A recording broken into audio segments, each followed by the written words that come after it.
hedduu namatti tolaa sirba bareedaa hojjetee jira. Ka itti aanus haa ilaallume. Alaalaaf dura koo gajjetti beekaa akka wallaalatitti otuu anaaf rakkattu. Hunduma koo ba'aa obsite badii kan koo kan kee godhatte otuu kan koo ta'uu fargantu. Maalinni koo kun gochi koo badii racaale kuni akkan deebine tanas argee bu'aan harkaa dhabee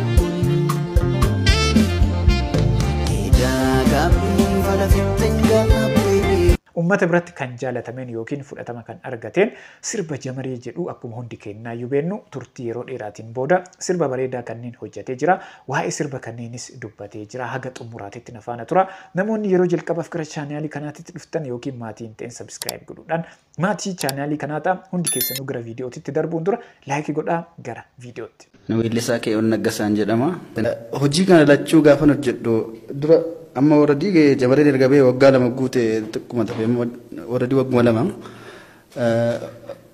kan hunda turuuf yaadeen turreen kan hundi nan tura jedhee yaadne garuu ani wanti irratti xiyyeeffadhu hojii miidhagsuudha. Hojiin kun dafee baasurra miidhagseetoo hojii umrii guutuu uummata bira jiraatu waan ta'eef waan waggaa takka yookaan hojii ajaa'ib jeeradheetu muddameetoo baasuutti dhamanu kanaafin hojii kana miidhagsuutti ture anayyuu na ajaa'iba kan hunda na turse jedhee yaadne garuu dhugaa dubbachuuf taanaan. Waan bareedaa hojjechuudhaaf yeroo dheeraa kan hunda natti fudhate jedhee waa'ee sirba isaa akkanatti dubbatee jira. Sirriidha waan bareedaa hojjechuu wayya.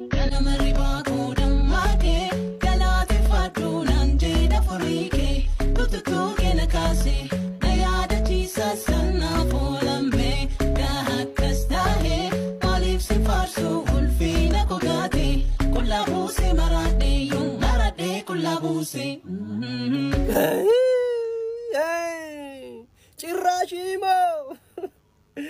ዘማሪዎች ማነው ዘፋኞች በቀን ከስቴጅ ዱበረት አስመለካ ጅርቱ ቁላ ቡሴ መራደ ጀዱሰ ቁላ ቡስተኒቱ ሚሳ ኢሳቱ አፈ መራተኒቱ ቁላ ጅርቱ መመሲ መንፈሳዊ ዳናነ ኦቶንም ንሲዳለ ራቆቲ ከተን ጅርቱ ሸሜን እንጀሩ እምባደ ዘማኑም ትዳባሜቱ ደም ውጫ ገሪ ደምተኒ ዘፈኔት ሸረን ሼፖፍ ዩረት ፍደኒ ቆንቃ ቀየርተኒ መድረክ ይረት ባተኒ አስመለካ ጅርቱ ዲፍረቲ ዱማን ላኪ ሞንደ ሚስማራኑ ትሮብስቱ ባይጋ ኢራፉ ገረም ገረም ትደማ ጅራ ጎበዝ ኢሰዩ አክቲን ከሰና ኩመነ መዝሚ ግጥሚ ዜማ ጻፈ ከሰከስ ጀቱ ህዝቢን በአመኩን ፈርፈና ሰይቱ ጀላ ጨባ ጨባ ጅራም farfannaanu maseetu bara cawa jira yoon hizbiin beameen kan jedhu iyyuu nabamu ijoollettiin kan ofiisi ol galteerra saba kan fuutee si olitti cilli goote cilli misinitti haa godhuuti jiran kullishim warri isteejii irra dhaabbatte akkas jettee zammarte maannoo akkante kana dhugi cululuqi as takkakkali hullaachuun hin ta'u.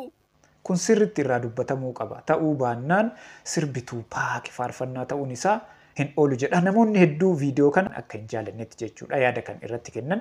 Kanaafuu namoonni kunneen waan kana sirreessuu qabdu, waan uummata biratti fudhatama qabu, waan uummanni jaalatu hojjechuu isin barbaachisa. Kootii tokko miccinee goggoguuf sa'a 5 nutti fudhate. Kootii 5 miccinee sa'a meeqa nutti fudhata? Sa'a 500. Sa'a 500. Kootiin tokko sa'aatii 5 fudhatami? 25. Si goggogaa jechuudha. Akkas jedhee yaada. Gaaffii salphaadha. Deebii gaaffii kana koomentii jalatti barreessame. Ol kaasii ani hattuudha jedhe.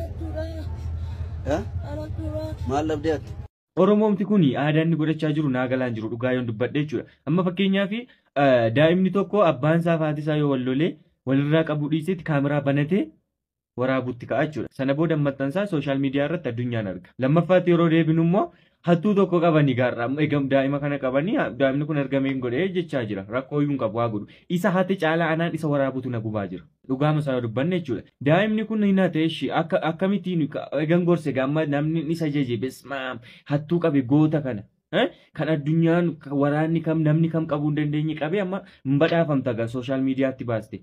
akkamitti mee yoo nam tokko har'a dogoggora tokko hojjete namni tokko tu amma si fuulduratti kufee cabe namicha sana kaastee dhiiburra TikTok irratti waraabdee gadhiiste faniirra buuste kolfarra buuste gadhiisutu si salphata barakan namni akkas ta'eera namni ija kaameraatti wal ilaalaa jira jechuudha kanaaf haga waan akkasii hojjettan haga jal'ina tokko hammeenya tokko argitanii waraabdanii gadhiistan dhiisaatii waan gaarii tokko hojjedha ofii keessan as baati yooma waan hojjettan abdan sirbaa yookiin faarfadhaatti deeba dhugaa rabbi siniin ilaalamin isa kanan filadhaan nam tokko yoo dogoggoree waa hojjete akkamitti waraabamee gadhiisamame akkamitti Oromummaatiin afaan Oromootti dubbachaa inumaayyuu afaan Oromoo haasaa wal salphistu waan akkasiitu guutee jira sammuu keenya keessa haga kaameraa namni sinii ga'uu dadhabe haga follow of like dhalli namaa sinii ga'uu dadhabe bakka miira keessa nama gashitanii waan ta'an nama haasofsiistu dhugaa waaqayyo waan akkasii dhiisaa isin hin fayyadu bakka waan isin fayyadu tokko hojjedha waan hojjetamu waa'ee jira.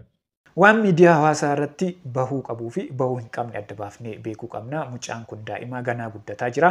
Wanti miidiyaa hawaasaa irratti fe'ame yeroo dheeraadhaaf tura waan ta'eef yoo guddates viidiyoo kan ilaalee mooraaliin isaa miirri isaa tuqamuu danda'a waan ta'eef namoonni waan akkanaa gootan sirrii miti. Yoo yaadan qabdanii ilaaltaniittu ta'e jechuudha waan isaan beeku malee waan nuun qabnuuf waan nuun hin qabne waluma qixaadha biyya kanatti. Akkamitti yoo ittanii manjaf qaadii qabnaa makiinaa hin qabnu. Dookumentii baannee teenyaa hojii hin qabnu.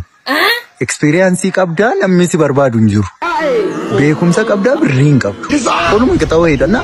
Hiriyaa durbaa baay'ee qabdaa haadha manaa hin qabdu. Maaltu akkas godhee wanticha jechuun maaltu dhagaama ol qixarra kaa'ee manuma zaneema waan nuun qabnuuf waan nuun hin qabne edda godhee paaspoortii qabnaa biyya laannan amman fakkeenyaaf.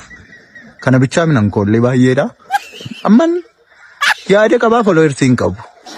Folooyersii immoo qabaatte laayikii hin qabu. Kanaaf hin gaddin biraazar. Waan ati qabduuf waan ati hin qabne ol qixa yoonni si jalaa ta'e hin nahin. Akkasuma kanumadha bakka. Waan of amansiisuma qabda. Mee maal jettu yaada isaa kana irratti yaada keessan barreessaa. Viidiyoon guyyaa har'aa kana fakkaata. Viidiyoo kanneenitti akka boortanii fi barnoota irraa argattan abdii guddaa qaba. Namoonni haga ammaatitti ilaaltanii maatiin ta'in maatii ta'a. Hundi keessanuu laayikii godhaa. Ana wajjin viidiyootti aanuun walagarraa hangasitti turtii gaarii.